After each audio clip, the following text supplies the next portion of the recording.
Right. So offer కి acceptance add అయితే plus consideration కూడా యాడ్ అయితే మనకి అగ్రిమెంట్ వస్తుంది అనుకున్నాం. నార్మల్ గా offer plus acceptance equals to agreement అనేస్తాం. ఎందుకంటే కనుక కన్సిడరేషన్ అనేది అక్కడ బిజినెస్ ట్రాన్సాక్షన్ లో ప్రెజ్యూమ్డ్ గా ఉంటుంది అని చెప్పేసి మన అజంప్షన్ అమ్మా. ఓకే. సో తర్వాత వన్స్ అగ్రిమెంట్ అనేది వచ్చిన తర్వాత ప్రతి అగ్రిమెంట్ కాంట్రాక్ట్ అవ్వదు, ఎందుకంటే ఎన్ఫోర్సబిలిటీ కండిషన్స్ ని సాటిస్ఫై చేయదు అని చెప్పేసి మనం మాట్లాడుకున్నామమ్మా. సో మనం అలా చెప్పుకుంటే ఏం చెప్పుకున్నాం అంటే కనుక ఒక అగ్రిమెంట్ అనేది ఎన్ఫోర్స్ అవ్వాలి అంటే కనుక ఎన్ఫోర్సబిలిటీ కండిషన్స్ సాటిస్ఫై చేయాలి. ఎన్ఫోర్సబిలిటీ కండిషన్స్ మనకి ఎక్కడ చెప్పారంటే కనుక సెక్షన్ 10 లో చెప్పారు. సెక్షన్ 10 లో చెప్పిన ఎన్ఫోర్సబిలిటీ కండిషన్స్ ని సాటిస్ఫై చేయాలని చెప్పేసి మాట్లాడుకున్నాం అమ్మా. సో సెక్షన్ 10 లో చెప్పిన ఎన్ఫోర్సబిలిటీ కండిషన్స్ మనం స్టార్ట్ చేసుకుంటున్నాం. సో సెక్షన్ 10 లో చెప్పిన ఎన్ఫోర్సబిలిటీ కండిషన్ లో one of the condition is capacity to contract. So the person who is అంటే ఎవరైతే మనకి అగ్రిమెంట్ లోకి ఎంటర్ అయ్యి కాంట్రాక్ట్ లోకి వస్తున్నాడో కాంట్రాక్ట్ లోకి వచ్చే పర్సన్ యొక్క క్యాపబిలిటీ అనేది ఉంటుందంట. అంటే ప్రతి పర్సన్ క్యాపబుల్ సార్ క్యాపబుల్ కాదా అని చెప్పేసి అంటే కెపాసిటీ అనేది క్యాపబిలిటీ అనేది ఇక్కడ డిఫైన్ చేస్తున్నాము. సో దాని ప్రకారం మనం చూసుకోవాలని చెప్పేసి చెప్పారమ్మా. ఓకే.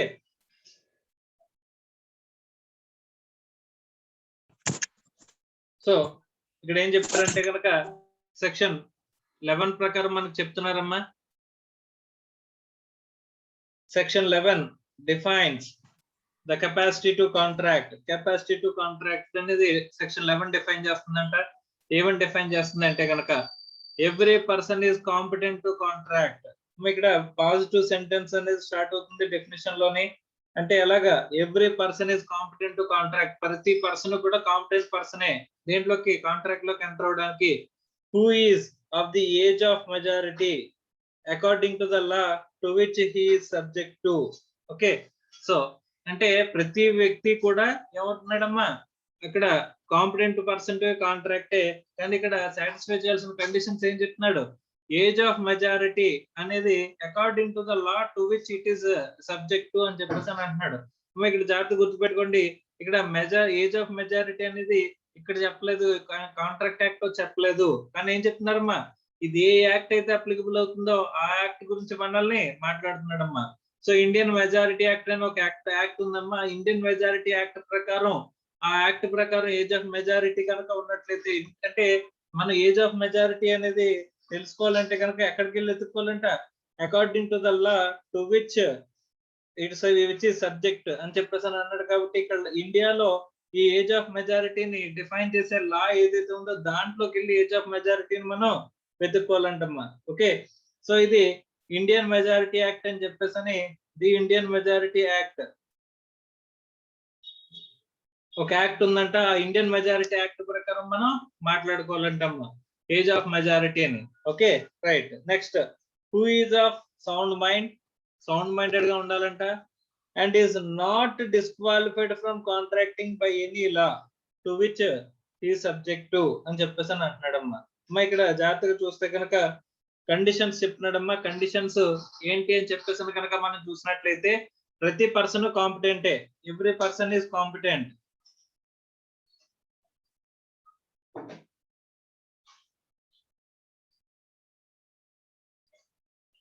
హూ ఈజ్ ఎవరై ఉండాలంట, who is having attained age of majority. మా ఏజ్ ఆఫ్ మెజారిటీ అటైన్ చేసిన ప్రతి పర్సన్ అంటున్నాడమ్మా. అలాగే ఇంకా చెప్తున్నాడు. సో ఇక్కడ 3 కండిషన్స్ చెప్పాడు. ఆ 3 సాటిస్ఫై చేస్తే కనుక అప్పుడు every person is competent to contract. Contract లోకి ప్రతి పర్సన్ కాంపిటెంట్ అవుతాడు. ఇప్పుడు ఫస్ట్ ఏజ్ ఆఫ్ మెజారిటీలో ఏజ్ ఆఫ్ మెజారిటీ ఉన్న వ్యక్తి. ఏజ్ ఆఫ్ మెజారిటీ అనేది ఎక్కడ చూడాలి సార్? కాంట్రాక్ట్ యాక్ట్ ప్రకారం చెప్పారా? లేదు. దీనికి సపరేట్ యాక్ట్, ఏ యాక్ట్ అప్లికబుల్ అవుతుందో యాక్ట్ అని చెప్పారమ్మా. ఒకవేళ రేపు పొద్దున్న ఏదైనా యాక్ట్ ఇక్కడ స్పెసిఫిక్ ఎందుకు సార్ ఒక యాక్ట్ చెప్పలేదు, ఇండియన్ మెజారిటీ యాక్ట్ అని చెప్పొచ్చు కదా. రేపు పొద్దున్న ఇండియన్ మెజారిటీ యాక్ట్ తీసేసి ఇంకో యాక్ట్ ఏదైనా చెప్పారనుకోమ్మా, మళ్ళీ ఇక్కడ చేంజ్ చేయాల్సి వస్తుంది. అందుకోసం ఏం చెప్తున్నాడు, according to the law to which it is subject అని చెప్పేసానంటే అది అక్కడ ఏ లా అయితే అప్లికబుల్ అవుతుందో అప్లికబుల్ లా అని చెప్పేసి అంటున్నాడు. రేపు పొద్దున్న ఇండియన్ మెజారిటీ యాక్ట్ తీసేసి ఇంకో యాక్ట్ పెట్టినా సరే ఇక్కడ అమెండ్మెంట్ అనేది చేయవలసిన అవసరం లేదు. కానీ ప్రస్తుతానికి ఇండియన్ మెజారిటీ యాక్ట్ ఇక్కడ మనకి అప్లికబుల్ లా అమ్మా. సో ఏజ్ ఆఫ్ మెజారిటీని ఎక్కడ డిఫైన్ చేశారంట, age of majority is defined in Indian majority act. So Indian majority act ప్రకారం వాడు ఏజ్ ఆఫ్ మెజారిటీ అటైన్ చేసి ఉండాలి. సార్ ఇండియన్ మెజారిటీ యాక్ట్ ప్రకారం ఏజ్ ఆఫ్ మెజారిటీ అంటే ఏం చెప్పారు సార్? ఇండియన్ మెజారిటీ యాక్ట్ ప్రకారం ఏజ్ ఆఫ్ మెజారిటీ అని చెప్పేసానంటే గనక ఇక్కడ 18 ఇయర్స్. ఎంత చెప్పారమ్మా? 18 ఇయర్స్. ఓకే. సో దీని ప్రొవిజన్ ఇంకా మనం మాట్లాడుకోవాలి. ఇక్కడ దీని ప్రొవిజన్ గురించి మనం మాట్లాడుకుందాం. కానీ ప్రస్తుతానికి మనం అనుకోవడానికి అక్కడ అంతేమ్మా 18 ఇయర్స్. మేజర్ అవ్వాలి అంటే కనుక మనకి 18 ఇయర్స్ కంప్లీట్ అయి ఉండాలి అమ్మా. 18 ఇయర్స్ రావడం కాదు, 18 ఇయర్స్ కంప్లీట్ అయి ఉండాలంటమ్మా. Who has completed the age of 18 years అనుకుంటే కనుక అప్పుడు ఇండియన్ మెజారిటీ యాక్ట్ ప్రకారం ఏజ్ ఆఫ్ మెజారిటీ వచ్చినట్టు. అలాంటి పర్సన్స్ మాత్రమే ఏమవుతారంట? Competent to enter into contract. Okay. So దాంతో పాటుగా సార్ ఏజ్ ఆఫ్ మెజారిటీ ఉంటే సరిపోతుందా అని చెప్పేసి అంటే ఏజ్ ఆఫ్ మెజారిటీ ఉంటే ఒకటే సరిపోతుంది, ఇంకా కండిషన్స్ ఉన్నాయంట. ఇంకోటి ఏంటమ్మా? Who is of sound mind అని అన్నాడమ్మా. ఏమన్నాడు? Who is of sound mind. ఖచ్చితంగా ఏముండాలంట? సౌండ్ మైండెడ్నెస్ ఉండాలంట. అంటే ఎక్కడ కూడా అన్సౌండ్ మైండెడ్ గా ఉండకూడదు. Sir what is sound mind అంటే ఇక్కడ డెఫినేషన్ చెప్తాడమ్మా వాట్ ఈస్ సౌండ్ మైండ్ అనేది. కానీ ఇక్కడ రెండు విషయాలు గుర్తు పెట్టుకోవాలి. ఈ రెండు విషయాలు గనక మీ దగ్గర ఉన్నాయని చెప్పేసానంటే యు ఆర్ సౌండ్ మైండ్ అని చెప్పేసి అంటారమ్మా. Okay. So who has the understanding the terms of the capability to understand terms of the contract and take a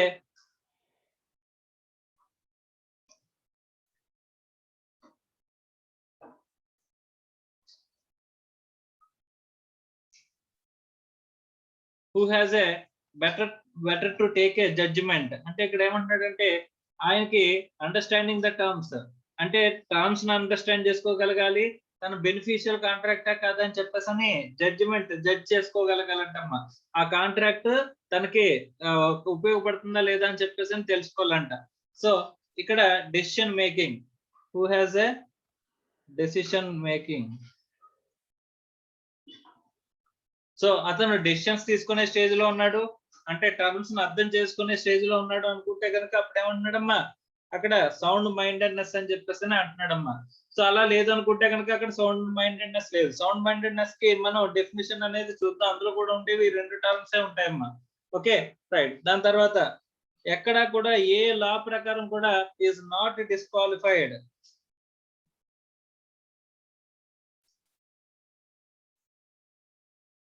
so ఏ లాని కూడా వాడు డిస్క్వాలిఫై చేసి ఉండకూడదు. సో ఈ మూడు కండిషన్లు కనుక సాటిస్ఫై చేసినట్లయితే he has the capacity to enter into a contract. ఒక కాంట్రాక్ట్ లోకి ఎంటర్ అవడానికి కెపాసిటీ అనేది ఉంటుంది, కాంపిటెన్స్ అనేది ఉంటుంది. ఏంటంటే first age of majority, second sound mindedness and not disqualified. ఎక్కడ కూడా డిస్క్వాలిఫై అయి ఉండకూడదు అని చెప్పేసి చెప్తున్నాడమ్మా. Okay right. సపోజ్ ఇక్కడ మనకి డెఫినేషన్ ఎలా చెప్పింది పాజిటివ్ గాని, కానీ ఇక్కడ మనం చూసేది ఎలా చూస్తాం సార్ అని చెప్పేసి అంటే కనుక హూ ఆర్ నాట్ కాంపిటెంట్. మనం కాంపిటెంట్ గురించి మాట్లాడవమ్మా. సెక్షన్ 11 ఏమో మనకి ఎవరెవరు కాంపిటెంట్ పర్సన్స్ అని చెప్పినప్పుడు డెఫినేషన్ లో పాజిటివ్ గా వెళ్ళింది. కానీ మనం చూసేటప్పుడు will be in negative mode అంటే who are not competent to contract. So వీళ్ళందరూ కాంపిటెంట్ పర్సన్స్ అంటే ఎవరెవరు కాంపిటెంట్ కాదో మనం ఇప్పుడు చూస్తా ఉంటామా. వీళ్ళు కాకుండా మిగిలిన వాళ్ళందరూ కూడా కాంపిటెంట్ పర్సన్స్ లోకి వస్తారంట. సో ఫస్ట్ ఎవరు సార్ అంటే who has not attained the age of majority. Who not attained age of majority.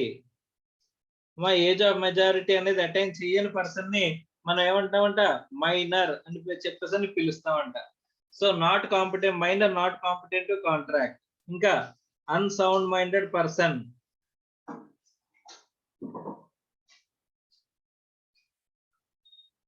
తర్వాత డిస్క్వాలిఫైడ్ బై లా.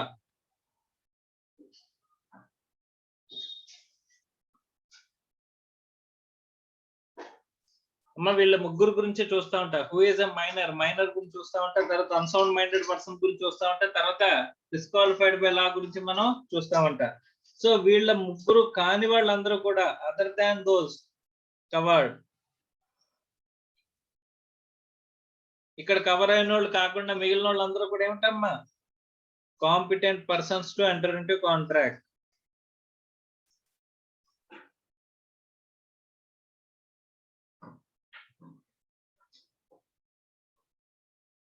సో ఇప్పుడు మనం చూడబోయేది నెగిటివ్ సెన్స్ లో చూస్తున్నామా. డెఫినేషన్ సెక్షన్ 11 లో డెఫినేషన్ పాజిటివ్ సెన్స్ లో చెప్పింది ఏంటంటే కనుక ద ఎవ్రీ పర్సన్, ప్రతి ఒక్కడు కూడా competent persons to enter into contract who has the age of majority. Age of majority అంటే ఇండియన్ కాంట్రాక్ట్ యాక్ట్ లో చెప్పారంటే చెప్పలేదు. ఆ ఇండియన్ ఏజ్ ఆఫ్ మెజారిటీని ఏ యాక్ట్ లో డిఫైన్ చేశారో ఆ పర్టికులర్ ఏ యాక్ట్ కి సంబంధంగా ఉంటుందో ఆ యాక్ట్ కి సంబంధించిందని చూసారు. ఇండియాలో ఏజ్ ఆఫ్ మెజారిటీని ఎక్కడ డిఫైన్ చేశారని చెప్పేసానంటే కనుక ఇండియన్ మెజారిటీ యాక్ట్ లో డిఫైన్ చేశారంటమ్మా. ఏజ్ ఆఫ్ మెజారిటీ యాక్ట్ 1875 లో మనకి డిఫైన్ చేశారు. అప్పుడు అక్కడికి వెళ్ళి మనం చూస్తాము ఏజ్ ఆఫ్ మెజారిటీ యాక్ట్ అంటే ఏంటనేది. తర్వాత సౌండ్ మైండెడ్నెస్ ఉండాలన్నారు.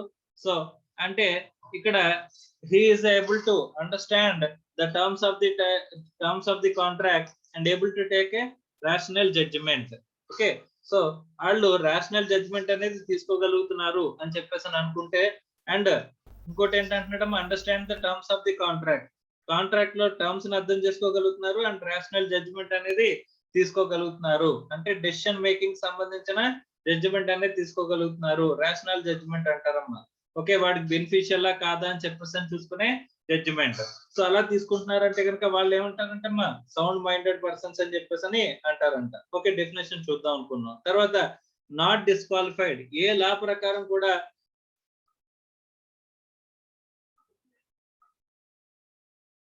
So according to any law, ఏ లా ప్రకారం కూడా వాళ్ళు ఏమవ్వకూడదంట డిస్క్వాలిఫై అవ్వకూడదు అని చెప్పేసి అని అంటున్నారమ్మా. ఓకే, డిస్క్వాలిఫై అవ్వకపోతే కనుక వీళ్ళందరూ కూడా ఏమంటున్నాడమ్మా they are eligible or competent to enter into contract అని చెప్పేసి చెప్తున్నాడు. కానీ మనం ఇక్కడ ఎలా చూస్తున్నామంట ఎవరెవరైతే పర్సన్స్ నాట్ కాంపిటెంట్ ఉంటున్నారో వాళ్ళని లిస్ట్ అవుట్ చేసుకుంటున్నాం. సార్ నాట్ కాంపిటెంట్ కాంట్రాక్ట్ ఎవరు అంటే ఇక్కడ ఏజ్ ఆఫ్ మెజారిటీ అటైన్ చేయని వాడు. So age of majority attain చేయని వాడిని మనం ఏమని పిలుస్తామంటే మైనర్ అని చెప్పేసి పిలుస్తామంట. Okay right. తర్వాత unsound minded person అంటే he is not able to understand the terms of the contract and they are not able to take a rational judgment. So రెండు చేయలేని వాడు unsound minded person. తర్వాత disqualified person, ఏదైనా act ప్రకారం వాడు disqualify అవుతుంటే కనుక అండ్ కాంపిటెంట్ పర్సన్ గా అవ్వకపోతే కనుక డిస్క్వాలిఫై అవుతే కనుక వాళ్ళు కూడా డిస్క్వాలిఫైడ్ పర్సన్స్ అని చెప్పేసి అంటారంట. అలాంటి డిస్క్వాలిఫైడ్ పర్సన్స్ మనం చూస్తాం. ఎగ్జాంపుల్ చూస్తే కనుక ఇప్పుడు ఎవరైనా ఇక్కడ జైల్లో ఉన్నారనుకోమ్మా sentenced person. Okay, sentence during the period of sentence అంటే జైల్లో ఉన్నంత కాలం వాడు ఏమవుతాడంటే డిస్క్వాలిఫైడ్ ఫ్రమ్ కాంట్రాక్టింగ్ అంటే డిస్క్వాలిఫై అవుతాడంట. They are not able to take అక్కడ ఏ కాంట్రాక్ట్ లోకి అగ్రిమెంట్ లోకి ఎంటర్ అవ్వలేడంట, డిస్క్వాలిఫైడ్ పర్సన్ అవుతాడంట. సో సెంటెన్స్ పీరియడ్ కంప్లీట్ అయిపోయి బయటకు వచ్చేసిన తర్వాత అప్పుడు మళ్ళీ కాంపిటెంట్ పర్సన్ అవుతాడు. సో అప్పటి వరకు అంటే during the period of sentence he is not able to enter into any contract, A contract కి ఎంటర్ అవ్వలేడు అని చెప్పేసి అని చెప్తున్నాడు అమ్మా. Okay right. తర్వాత ఇక్కడ ఏమంటున్నాడంటే కనుక వీళ్ళు కాకుండా వీళ్ళ ముగ్గురు కాకుండా అంటే disqualified person by any law or unsound minded person or minor, వీళ్ళు కాకుండా మిగతా వాళ్ళందరూ కూడా ఏమవుతారంటమ్మా competent persons to enter into contract అని చెప్పేసి అని చెప్తున్నాడు. Okay right. So first persons not competent to contract అనేది మనం చూడబోతున్నాం. సో ఎవరెవరు కాంపిటెంట్ పర్సన్స్ కాదు అని చెప్పేసి మనం మాట్లాడుకోబోతున్నాం. ఓకే, సో ఫస్ట్ ఎవరంట మైనర్స్. మైనర్స్ కాంపిటెంట్ పర్సన్స్ కాదు అని చెప్పేసి అంటున్నారు. సో మైనర్స్ కాంపిటెంట్ పర్సన్స్ కాకపోవడానికి అంటే మైనర్ అంటే ఎవరు తెలుసుకోవాలి. So minor is a person who has not attained the age of majority for the purpose of the entering into a contract. Age of majority is 18 years. Age of majority ante entamma 18 years. Thus a minor is a person who is below the age of 18 years. Ante 18 years complete ayi undali. 18 years complete అవ్వని ప్రతి ఒక్కడు కూడా ఏమవుతాడమ్మా ఇక్కడ minor అవుతాడు. Who has not attained the age of 18 years అని చెప్పేసి చెప్తున్నాడమ్మా. Minor అంటే ఎవరు అని చెప్పేసి అంటే minor is explained in section 3 of the Indian majority act. Section 3 of the Indian majority act లో చెప్పారంటే section 3 of the Indian majority act లో ఏం చెప్పారని చెప్పేసి చూస్తే a minor is a person who has not completed 18 years of age. అమ్మా ఇక్కడ జాగ్రత్తగా చూడాలి. ఎవరు అంటే ఇక్కడ మైనర్ అంటే ఎవరంట 18 years కంప్లీట్ చేయని వాడు. అమ్మ 18 years లోకి ఎంటర్ అవడం గురించి కాదు, 17 కంప్లీట్ 18 కి వచ్చేది సార్ అని చెప్పేసి అంటే ఇక్కడ మనం ఏ రన్నింగ్ ఇయర్ గురించి ఎప్పుడు కూడా మాట్లాడకూడదంట. హూ హ్యాస్ కంప్లీటెడ్, ఎప్పుడు కంప్లీట్ అయితే అప్పుడు కంప్లీటెడ్ ఇయర్స్ ఆఫ్ ఏజ్ తీసుకోవాలి. ఇది ఆల్రెడీ మనం చెప్పుకున్నాం. కంప్లీటెడ్ ఇయర్స్ ఆఫ్ ఏజ్ అనేది మనం మాట్లాడుకోవాలి అని చెప్పేసి ఇక్కడ చెప్పుకున్నాం. 18 years completed years of age అనేది మనం మాట్లాడుకోవాలని చెప్పేసి చెప్పుకున్నాం. సో అలాగే ఇక్కడ ఏమంటున్నాడు, who has completed the 18 years of age అని చెప్పేసి చెప్తున్నాడు అమ్మా. Okay right.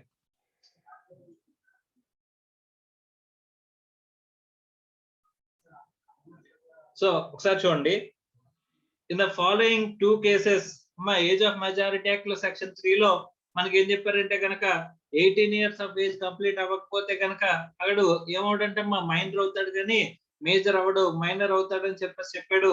కానీ ఇక్కడ చూడమ్మా, in the following 2 cases person becomes a major on completing the age of 21 years.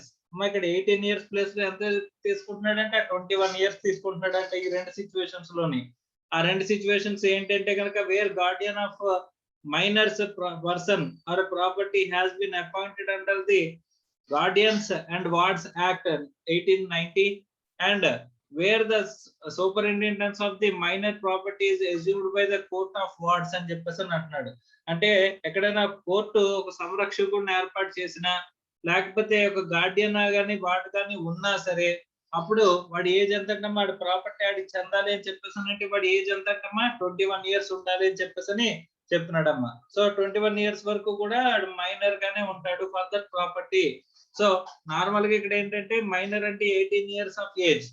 Okay, so who has completed the 18 years of age ఇక్కడ ఏమవుతాడమ్మా major అవుతాడంట. కానీ ఈ రెండు సిచ్యువేషన్స్ లోనే ఇక్కడ guardian of a minor person or property has been appointed under the guardians and wards act. Guardians and wards act ప్రకారం guardian కి appoint అయినా or ward కి అపాయింట్ అయినా లేకపోతే ఇక్కడ ఏమంటున్నాడంటే where superintendence of the minors property is assumed by the court of wards అని చెప్పేసి అంటున్నాడు. అంటే ఎక్కడైనా కూడా ఒక కోర్టు సంరక్షకుడిని ఏర్పాటు చేసినా సరే అక్కడ ఏం చెప్తున్నాడమ్మా, ఇక్కడ 21 years కనుక ఉన్నట్లయితే అక్కడ 21 years అనేది ఇక్కడ మనకి ఆస్పెక్ట్ కింద ఉంటుంది. సో 21 years మనకి ఇక్కడ 18 years ప్లస్ 21 years రీప్లేస్ అవుతుంది.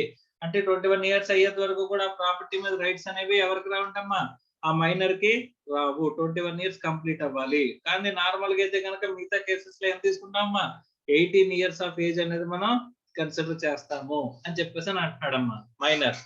తర్వాత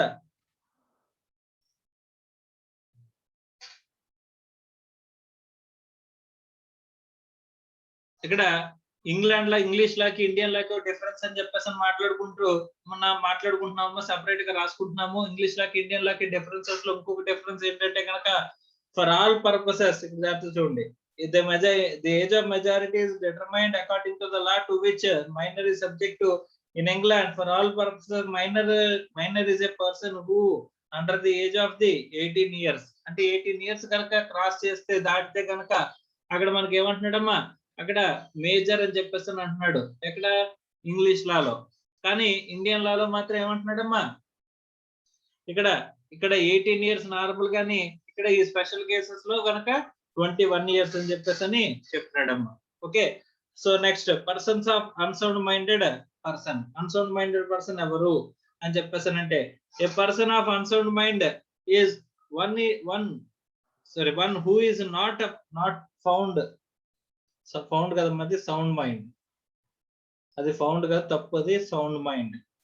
the term sound mind for the purpose of contracting is defined in section 12 of the Indian Contract Act. So Indian Contract Act లో section 12 లో చెప్పారంటే ఏమని చెప్పారు చూడండి అమ్మా, a person is said to be sound mind for the purpose of making a contract if at the time when he makes it makes a contract. Okay, he is capable of understanding it, and capable of understanding the terms, and of forming a rational judgment as to its effect upon his interest అని చెప్పేసి అంటున్నాడు. అమ్మా rational judgement అనేది తీసుకునే position లో ఉన్నాడా లేదా అనేది మనం చూస్తామంట. So once capable to understand the terms of the contract and taking a rational judgment. So ఇక్కడ ఈ రెండు కనుక ఉన్నట్లయితే ఎఫెక్ట్స్ అపాన్ హిజ్ ఇంట్రెస్ట్, వాడి ఇంట్రెస్ట్ మీద ఎక్కడైనా ఇక్కడ ఏమవుతుందమ్మా, upon his interest, effects upon his interest, rational judgment తీసుకోగలుగుతున్నాడు అని చెప్పేసి అనుకుంటే కనుక అక్కడ ఏమవుతుందంటమ్మా, ఇక్కడ సౌండ్ మైండెడ్ గానే ఉన్నట్టు అంటున్నాడు. అంటే ఒకటేంటి, is capable of understanding the terms and taking a forming a rational judgment, whether he is able to form a rational judgment. So rational judgment తీసుకోవాలి, understanding the terms of the contract తీసుకోవాలి. అప్పుడు మీకు ఏమవుతుందంటమ్మా, so person of sound mind కింద మమ్మల్ని consider చేస్తారు. The analysis of the section shows that person of sound mind is one who satisfies the following two conditions. ఏంటంట, he should be capable of understanding the nature and the contents of the contract and capable of forming a rational judgment about the effects of the contract on his interest అని చెప్పేసి చెప్పినాడమ్మా. Okay, so ఇక్కడ ఖచ్చితంగా ఎలా ఉండాలంట, is capable of understanding the terms అయి ఉండాలి, అలాగే capable of forming a rational judgment అని చెప్పేసి చెప్తున్నాడమ్మా. సో రేషనల్ జడ్జిమెంట్ తీసుకునేలా ఉండాలంట. సో అలాగ ఉంటే కనుక అప్పుడు ఏమవుతారంటమ్మా, ఇక్కడ analysis of this section shows that sound minded person అనేది అవుతాడు, సౌండ్ మైండెడ్ పర్సన్ అవుతాడు అని చెప్పేసి చెప్తున్నాడు.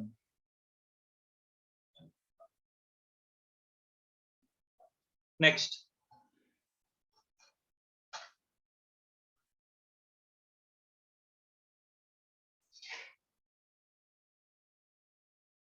So person who does not satisfy these conditions. అమ్మా ఏ కండిషన్స్ అమ్మా, రెండు conditions చెప్పాడమ్మా. who is capable of understanding the terms of the contract,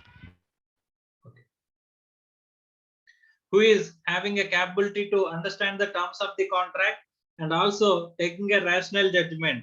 ఈ రెండు కండిషన్లు సాటిస్ఫై చేయకపోతే కనుక వాడిని అన్సౌండ్ మైండెడ్ కింద ట్రీట్ చేస్తారమ్మా.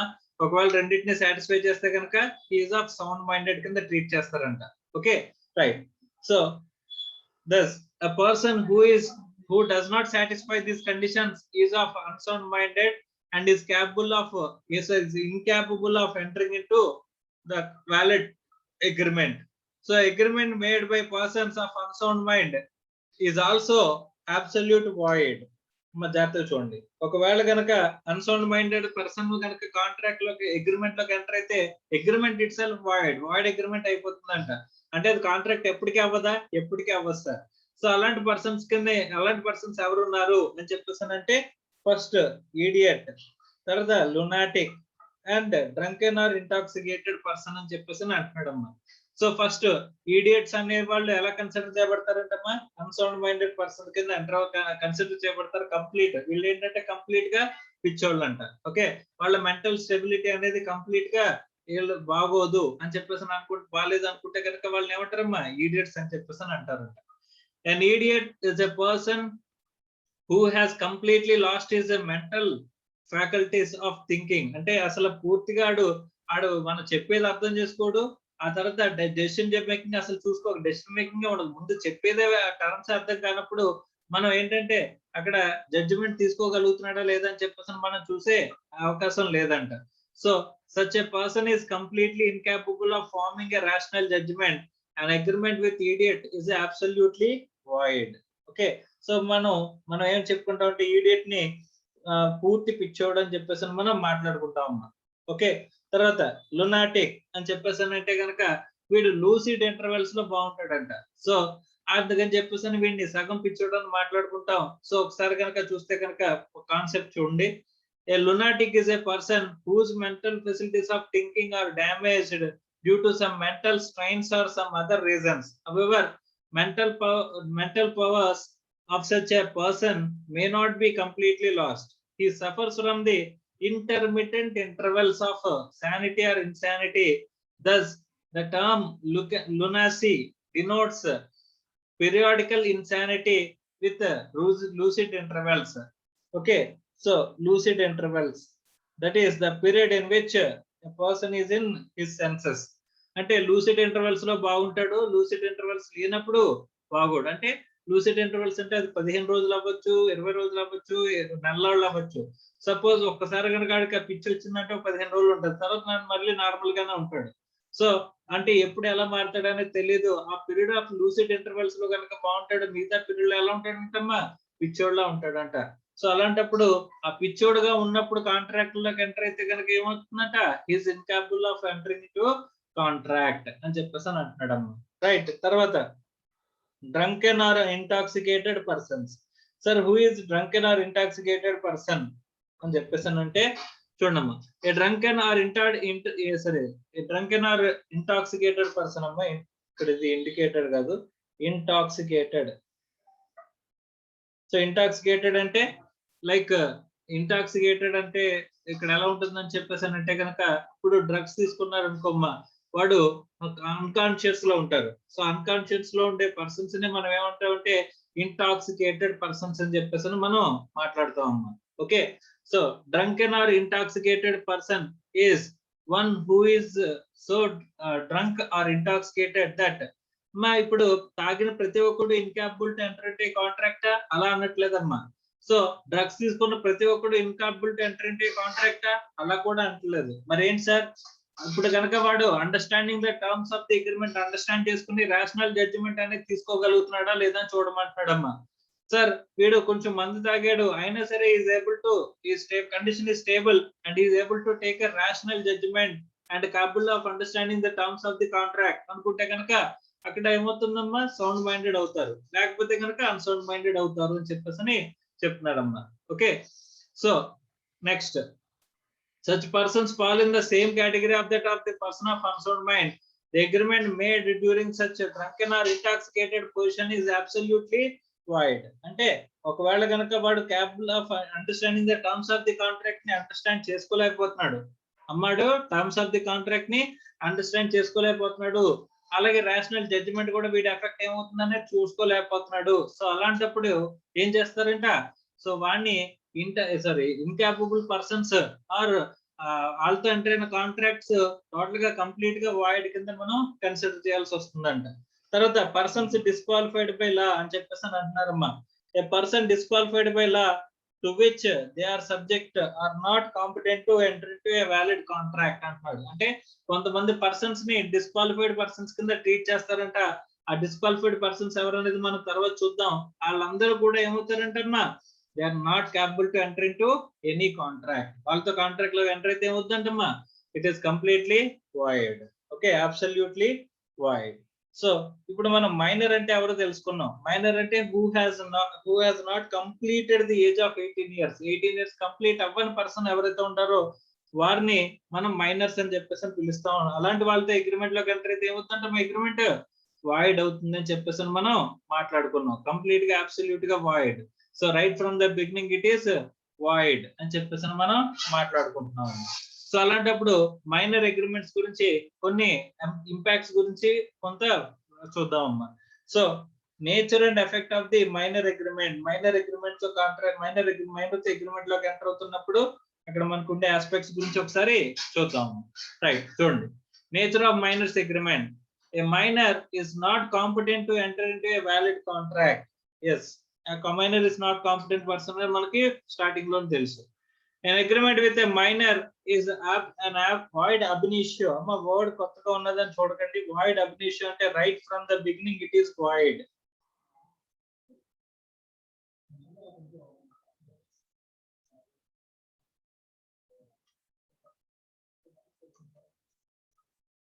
So right from the beginning it is void. So right from the beginning it is void అనేదాన్ని ఇక్కడ లాఫుల్ టర్మినాలజీలో ఏమంటారంటమ్మా, void ab initio అని చెప్పేసి అంటారమ్మా. Okay, next, the controversy whether the minors would be void or voidable at a minor's option was finally resolved in 1903 by the Privy Council in Mohri Bibi versus Dharmodas Das Ghosh. Mohan Bibi kadu, Mohri Bibi.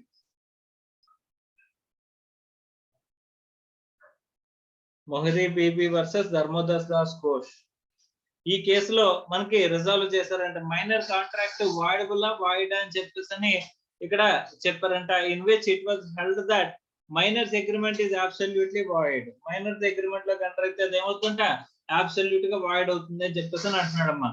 It was reserve that question whether contract is void or voidable sorry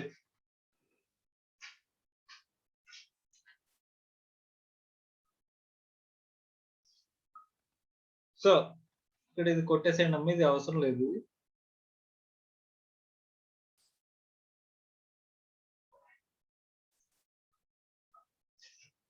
And a contract cannot raise in case of infant that is minor.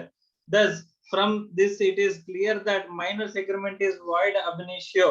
Minor agreement ఏమవుతుందంటమ్మా void ab initio. Right from the beginning it is void అని చెప్పేసి మనకి చెప్తున్నారమ్మా. So beginning నుండి it is void అంట. Okay, and it is therefore absolutely void and cannot be valid of any consequences. Okay, so ఇక్కడ ఇది కూడా అవసరం లేదమ్మా. Okay,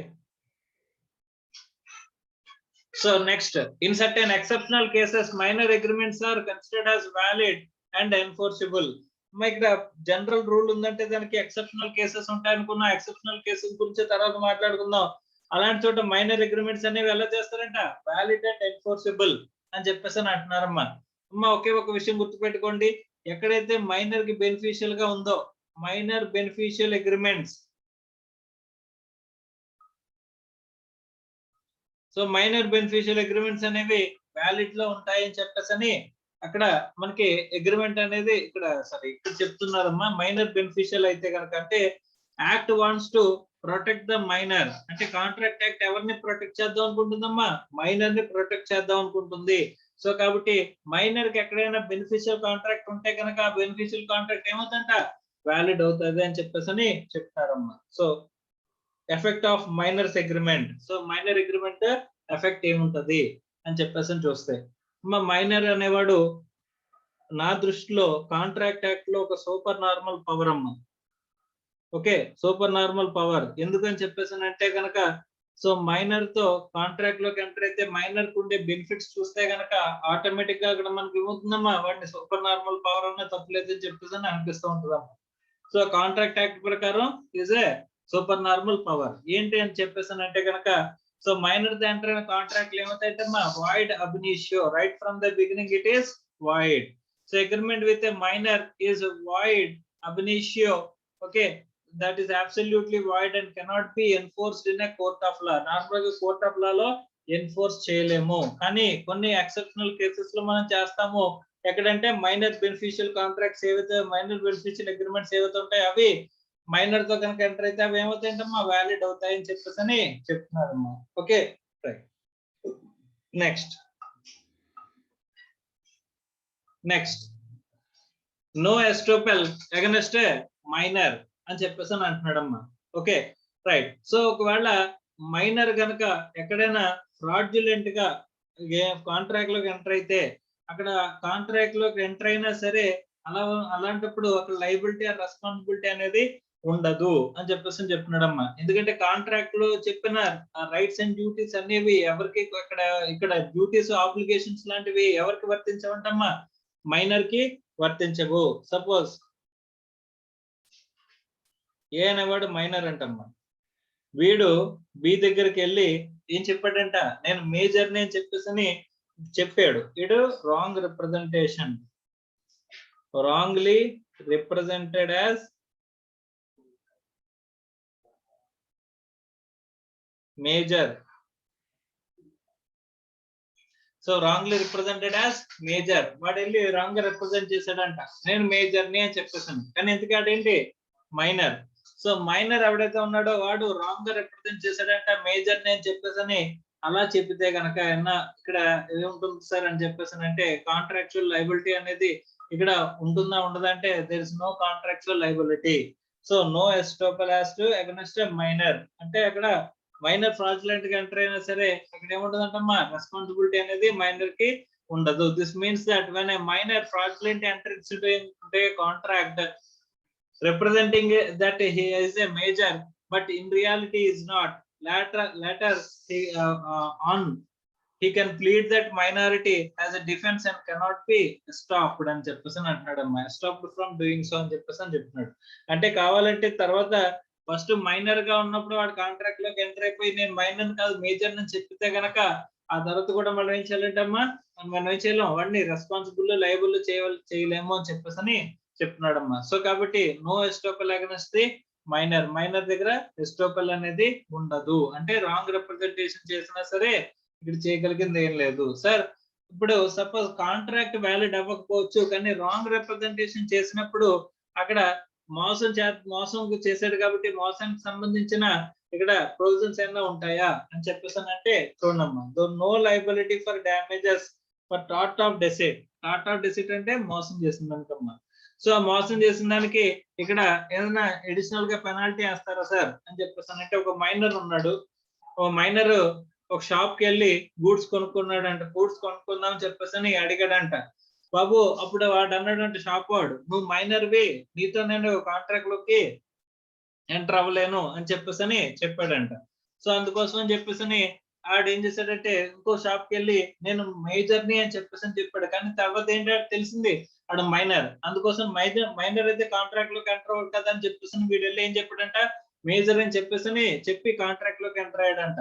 కానీ నిజానికి చూస్తే కనుక అక్కడ ఏమైంది, ఆడు మైనర్ అయ్యాడంటమ్మా. సో అలాంటప్పుడు ఆ కాంట్రాక్ట్ యొక్క ఎఫెక్ట్ అనేది, కాంట్రాక్ట్ లో ఉన్న ఆస్పెక్ట్స్ అనేవి ఇక్కడ మనం ఫుల్ఫిల్ చేయాల్సిన అప్లికేషన్ ఉందా లేదంటే ఇక్కడ ఏమవుతుంది, అసలు కాంట్రాక్ట్ అనేది ఎగ్జిస్టెన్స్ లోకి రాదు. ఎందుకంటే ఇక్కడ మైనర్ వాడు మైనరు కానీ మేజర్ అని చెప్పేసి కాంట్రాక్ట్ లోకి ఎంటర్ అయినా సరే అక్కడ కాంట్రాక్చువల్ ఆబ్లిగేషన్స్ అనేవి ఇక్కడ మైనర్ కి రావు అని చెప్పేసి చెప్తాడమ్మా. ఓకే.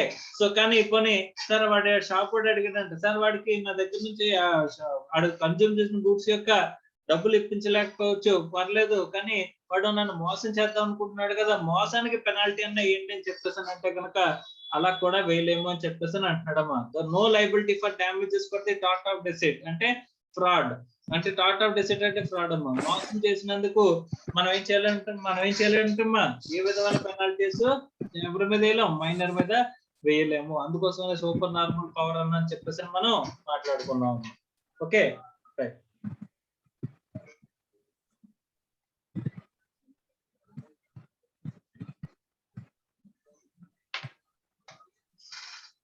నెక్స్ట్ తర్వాత నో రాటిఫికేషన్ అన్నాడమ్మా.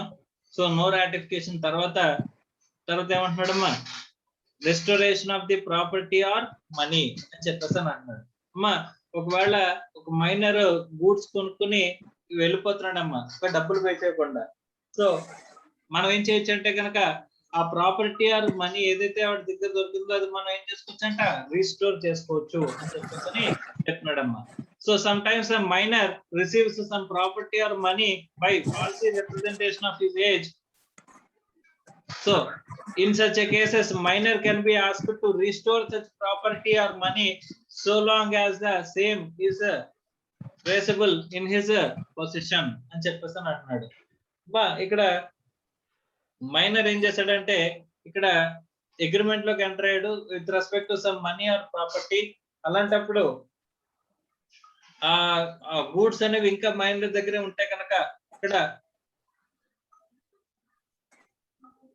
మైనర్ పొజిషన్ లోనే కనుక గూడ్స్ ఉన్నట్లయితే ఆ తర్వాత ఏం చేస్తారంటే మా రిజిస్టరేషన్ అనేది చేస్తారంట. సపోజ్ నా దగ్గర నుంచి మైనర్ అనేవాడు 10,000 అప్పు తీసుకుని వెళ్ళాడంట. మా 10,000 అప్పు తీసుకోవడం కూడా ఎందులోకి వస్తుంది, కాంట్రాక్ట్ లోకి వస్తుంది. సో కాబట్టి మైనర్ అని చెప్పేసి తెలియక నేను ఇచ్చాను, తర్వాత వచ్చి మైనర్ నేను అని చెప్పేసి చెప్పాడంట. ఇప్పుడు ఆ కాంట్రాక్ట్ ఏమిద్దామా వాడ్ అయిపోతుంది. అయినా సరే ఆడ దగ్గర 10,000 జోబులు దొరికినాయి అంటే కనుక దాన్ని నేను ఏం చేసుకోవచ్చు అంటే రిజిస్ట్రేషన్ అనేది చేసుకోవచ్చు, అంటే తిరిగి తీసుకునే అధికారం అనేది నాకు ఉంటుంది అని చెప్పేసి చెప్తారమ్మా. Registration of property or money. తర్వాత బెనిఫిషియల్ కాంట్రాక్ట్స్. సో మనం ఆల్రెడీ మాట్లాడుకున్నాం, minor beneficial contracts are valid contracts అని చెప్పేసి. Minor can be beneficiary or a promisee. In other words, if a contract is beneficial to a minor, it can be enforced by him.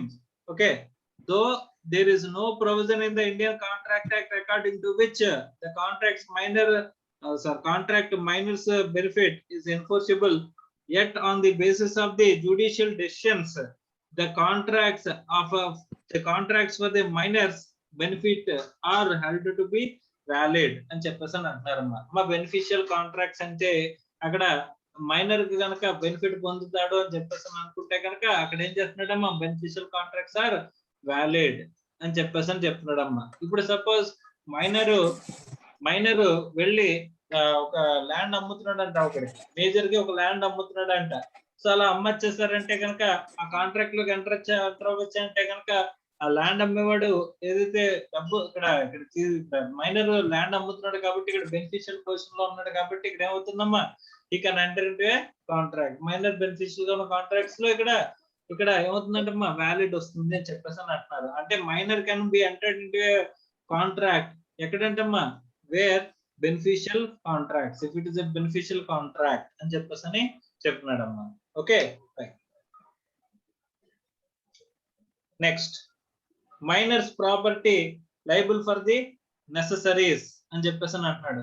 అమ్మా necessities వేరు, necessaries వేరు, చాలా జాగ్రత్తగా చూసుకోవాలి. Necessities అంటే basic necessities of life, అంటే food, clothing, shelter అమ్మా. కానీ ఇక్కడ మాట్లాడింది ఏంటంటే నెసెసిటీస్ అంటే నెసెసరీస్ గురించి మాట్లాడట్లేదు. సో అంటే నెసెసరీస్ గురించి మాట్లాడట్లేదు అంటే నెసెసిటీస్ గురించి మాట్లాడుతున్నాడు. సో వాట్ ఈస్ నెసెసిటీ అని చెప్పేసి అంటే అవసరానికి, అక్కడ అవసరాన్ని బట్టి మనం చేస్తాము.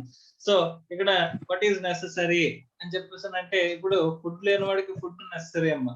సో ఇక్కడ ఏంటంటే ఒక పర్సన్ ఏం జరిగిందంటే ఒక కేసులలో జరిగిందమ్మా, వాళ్ళ తల్లిదండ్రులు చనిపోయారంటమ్మా. చనిపోతే ఆ దహన కార్యక్రమాలకి ఒకరి దగ్గర నుంచి డబ్బు తీసుకున్నాడంటమ్మా మైనర్. సో ఇక్కడ ఏంటంటే కనుక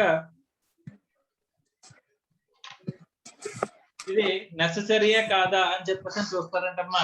నెసెసిటీ అంటే బుక్స్, క్లాతింగ్, షెల్టర్ అమ్మా. బట్ నెసెసిటీ అని చెప్పేసి అంటే కనుక ఇక్కడ ఏమంటున్నాడమ్మా, నెసెసిటీ అని చెప్పేసి అంటే కనుక అంటే ఇక్కడ వాడికి అవసరమైన ఇవ్వడం అమ్మా. ఓకే, బేసిక్ నెసెసిటీ అంటే అక్కడ basic necessities of life, food, clothing, shelter. కానీ నెసెసరీ అని చెప్పేసి అంటే కనుక ఇక్కడ ఏంటంటే వాడికి అవసరానికి ఇవ్వడం అంటమ్మా. సో ఒక కేసులో ఉందమ్మా, కేసులలో ఏం జరిగిందో మనం చూద్దాం. ఓకే రైట్, నాష్ వర్సెస్ ఇన్మాన్ అని చెప్పేసి కేసులో అమ్మా. ఇందులో మైనర్ అల్ట్రా రిచ్ అమ్మా. సో మైనర్ అనేవాడు ఇక్కడ ఏంటంట, ఇక్కడ అల్ట్రా రిచ్.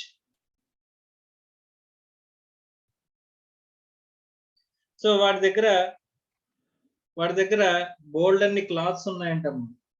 వాడు ఏం చేశాడంటే ఒక క్లాత్ టైలర్ కి ఇచ్చి నువ్వేం చేస్తావు, నువ్వు ఈ బట్టలు కుట్టేసుకుని తీసుకురా అని చెప్పేసి చెప్పాడంట. టైలర్ ని స్టిచ్చింగ్ చేసుకొని తీసుకురా అని చెప్పేసి చెప్పాడంటమ్మా. ఓకే, సో స్టిచ్ చేసి తీసుకురమ్మని చెప్పేసి టైలర్ కి క్లాత్ ఇచ్చి పంపించాడంట. ఓకే, అక్కడ టైలర్ క్లాత్ తీసుకుని బట్టలు కుట్టేసి తీసుకొచ్చి మైనర్ కి ఇచ్చాడంటమ్మా. ఓకే, సో మైనర్ కి ఇచ్చినప్పుడు మైనర్ దగ్గర నుంచి డబ్బులు తీసుకోగలడా లేదా అని చెప్పేసి అంటే కనుక ఇక్కడ is it cloth is necessity or necessary అని చెప్పేసి అంటే వాడికి ఆల్రెడీ బోల్డ్ అని బట్టలు ఉన్నాయి, ఇప్పుడు నువ్వు కొత్తగా ఇచ్చినవే బట్టలు కాదు. అలాంటప్పుడు it is not basic necessities of life లో నెసెసిటీ కాదంట. ఓకే, సో అంటే necessity food, clothing and shelter ని నెసెసిటీ అంటామమ్మా. So food, clothing and shelter ని నెసెసిటీ అన్నా సరే ఇక్కడ ఇది నెసెసరీ అవ్వదండి. ఎందుకు, వీడికి ప్లెంటీ ఆఫ్ క్లాత్స్ అనే వీడి దగ్గర ఉన్నాయి కాబట్టి ఇక్కడ ఏమవుతుందమ్మా, it is not a necessary. Necessity అవుతుంది, basic necessities of life. Yes it's necessity, ఎందుకంటే క్లాత్ అనేది నెసెసిటీస్ లోకి వస్తుంది. But it is not necessary. వాడికి యాంపుల్ ఆఫ్ క్లాత్స్ అనేవి ఉన్నాయి. ఇప్పుడు మైనర్ దగ్గర నుంచి డబ్బులు తీసుకోగలడా అంటే, సో మైనర్ దగ్గర నుంచి డబ్బులు తీసుకోవడం అంటే ఇప్పటికీ కూడా పర్సనల్ ఆబ్లిగేషన్, పర్సనల్ లయబిలిటీ అనేది మైనర్ కు ఉండదమ్మా. Personal liability or personal obligation ఎప్పటికీ అరైజ్ అవ్వదు. సార్ మరి ఏమొస్తుంది సార్ అంటే పర్సనల్ అప్లికేషన్ పర్సనల్ లయబిలిటీ ఎప్పుడు ఉండకపోయినప్పుడు ఏముంటుందంటమ్మా minors property is held liable.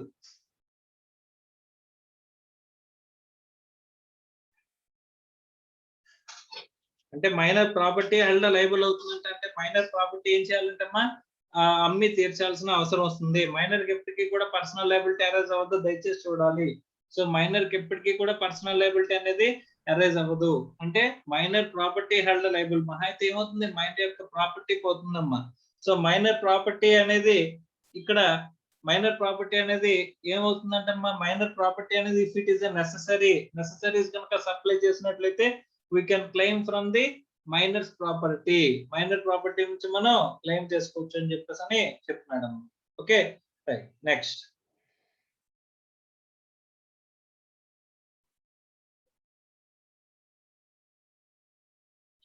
So చూడండి sometimes a person supplies necessaries to a minor. In such case, supplies or necessaries can claim reimbursement from the property of a minor and not personally from minor. Minor personal liability ఎప్పటి నుంచి రాదు కానీ ఏం చేసుకోవచ్చంటమ్మా reimbursement from the property of the minor. అంటే property of the minor దగ్గర నుంచి మనం ఏం తీసుకోవచ్చంటమ్మా ఇక్కడ నెసెసరీస్ కి సప్లై చేసిన దానికి మనం ఇక్కడ డబ్బులు అనేవి మనం తీసుకోవచ్చు అని చెప్పేసి చెప్తున్నాడమ్మా. సో అదే నెసెసిటీస్ అనుకుంటే కనుక ఇది కుదరదు అని చెప్పేసి చెప్తున్నాడు. ఓకే సో ఇక్కడ నాష్ వర్సెస్ ఇన్మాన్ అనే కేసులో చెప్పాడమ్మా. నాష్ వర్సెస్ ఇన్మాన్ అనే కేసులో మనం ఆల్రెడీ చూసాం.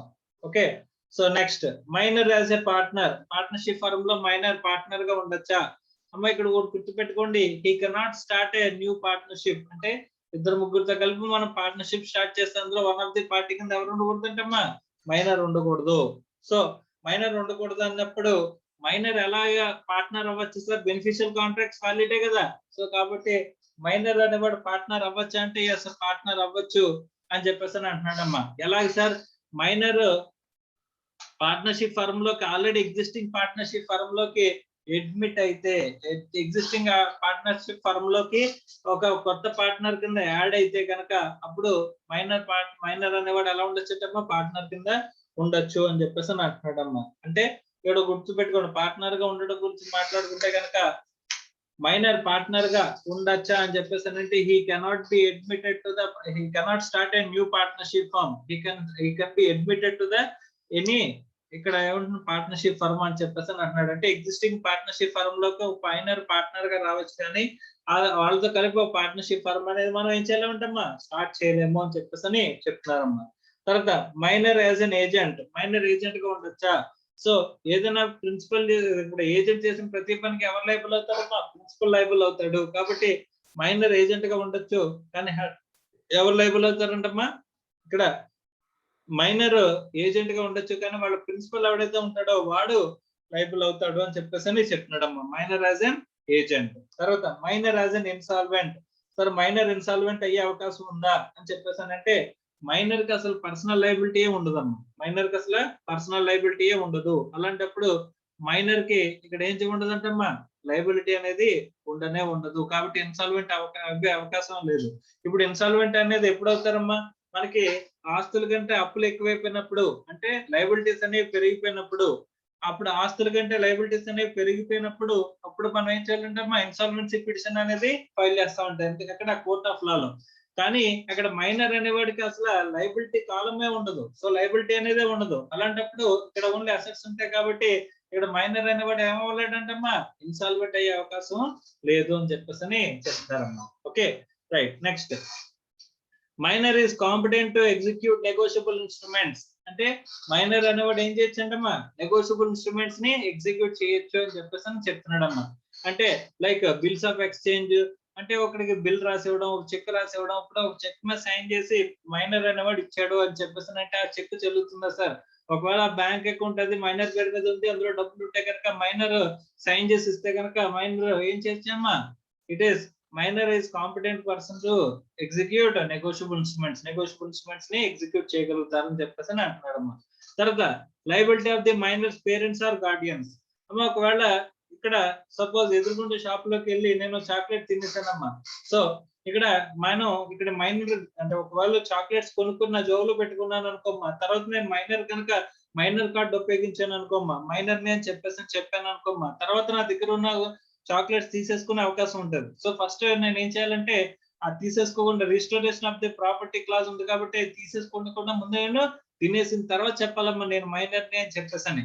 సో కాబట్టి ఇక్కడ అల్టిమేట్ గా వాడు ఏం చేయలేడు, వాడికి రిజిస్టరేషన్ ఆఫ్ ది ప్రాపర్టీ అనేది తీసుకోలేడు, అంటే అక్కడ మనీ కానీ ఇది కానీ తిరిగి తీసుకోలేడు అంటమ్మా.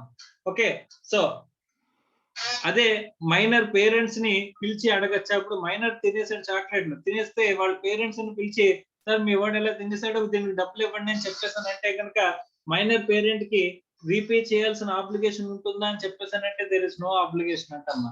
ఓకే, సో చూడండి, minors contracts do not impose any liability on the parents or guardians. Okay, వాళ్ళ గార్డియన్స్ మైనర్ మీద ఏముండదు, పేరెంట్స్ మీద ఏముండదు అంటమ్మా, ఆబ్లిగేషన్ అనేది ఇక్కడ ఏమీ ఉండదు. మైనర్ చేసిన పనికి వాళ్ళ పేరెంట్స్ లైబుల్ అవుతారంటే అవ్వరు అని చెప్పేసి అని అంటున్నాడమ్మా. Okay right, next the parents or guardians of the minor pay the money borrowed by him just out of a moral obligation అని చెప్పేసి అంటాడు. అంటే ఇప్పుడు షాపుడు ఇప్పుడు మీరు మైనర్ అమ్మ మీరు చాక్లెట్ తినేసి డబ్బులు కట్టకపోతే మీ పేరెంట్స్ ని తీసుకురమ్మని చెప్పేసి పేరెంట్స్ అని తిడతారమ్మా. సో అక్కడ ఏంటంటే కనుక మైనర్ దగ్గర నుంచి ఏం అంటే మోరల్ ఆబ్లిగేషన్ లో వాళ్ళు ఏం చేస్తారు, పేరెంట్స్ డబ్బులు కట్టేసి తర్వాత మైనర్ కూడా కొడతారు, అది వేరే విషయం. కానీ ముందు మైనర్ కదా తిన్నదానికి వీడు ఎందుకు డబ్బులు కడుతున్నాడు అని చెప్పేసి అంటే it is out of moral obligation, కానీ ఇక్కడ ఎక్కడ కూడా లీగల్ ఆబ్లిగేషన్ అనేది లేదు అని చెప్పేసి అంటున్నాడమ్మా. Okay, however the parents or guardians can be held liable when a minor child is acting as an agent of his parent or guardian. So ఒక పేరెంట్ ఆ గార్డియన్ ఒక ఏజెంట్ కింద మైనర్ ని పెట్టుకుంటే కనుక వాళ్ళ ఏజెంట్ వాళ్ళ తరపున చేసే పనులకి వీడిని ఆథరైజ్డ్ ఏజెంట్ గా పెట్టుకున్నారు అనుకోమ్మా.